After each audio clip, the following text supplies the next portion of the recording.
عثمان بتائیے گا کیا تفصیلات ہیں؟ جی بالکل، ڈسٹرکٹ ویسٹ پولیس تھانہ سرجنی ٹاؤن خدا کی بستی چوک کی نعمان شیخ کی افسران بالا کی ہدایت پہ بہترین کارروائی۔ ویسٹ پولیس نے پولیس کانسٹیبل محمد فاروق کو شہید کرنے والے مرکزی ملزم کو ساتھی سمیت مقابلے کے بعد گرفتار کر لیا۔ S S P west Tariq Elahi Masood صاحب کی ہدایت پر ڈی ایس پی سرجانی کی سپرویژن میں ایس ایچ او سرجانی اور چوکی انچارج خدا کی بستی ایس آئی نعمان شیخ کی بہترین کارروائی۔ ملزمان میر خان کوٹ میں واقع پلاٹ میں موجود تھے۔ پولیس نے خفیہ اطلاع پر ملزمان کی گرفتاری کے لیے کارروائی کی تو 5 ملزمان 2 موٹر سائیکل پر سوار ہو کر فائرنگ کرتے ہوئے فرار ہوئے۔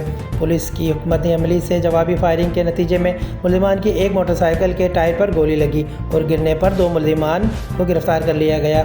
گرفتار ملزمان کی شناخت محمد سفیان ولد محمد نعمان اور ساگر علی ولد محمد شفیق کے ناموں سے ہوئی، جبکہ فرار ملزمان کی شناخت بھی کر لی گئی ہے۔ گرفتار ملزمان سے اسلحہ، پسٹل، بم، ایمونیشن اور چال خولز برآمد ہوئے، جبکہ ملزمان کے زیر استعمال موٹر سائیکل کو بھی قبضہ میں پولیس میں لے لیا گیا ہے۔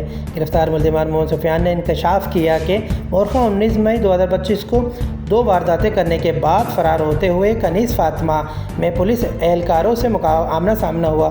گرفتار ملزمان محمد سفیان نے گرفتاری سے بچنے کے لیے فائرنگ کر کے پولیس کانسٹیبل محمد فاروق کو شہید اور پولیس کانسٹیبل صفدر کو زخمی کیا تھا، جبکہ اس دوران فرار ملزمان نور بلوچ موٹر سائیکل چلا رہا تھا۔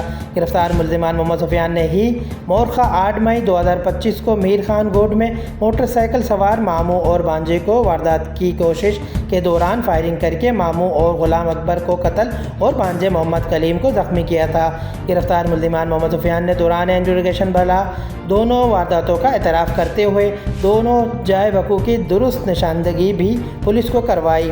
ملزمان نے انٹروگیشن کے دوران مزید بتایا کہ ہمارا گروپ 5 ملزمان پر مشتمل ہے اور ہم سب کو کوئی بھی ملزم واردات کے دوران موبائل فون یا قابل شناخت کوئی بھی چیز اپنے پاس نہیں رکھتا۔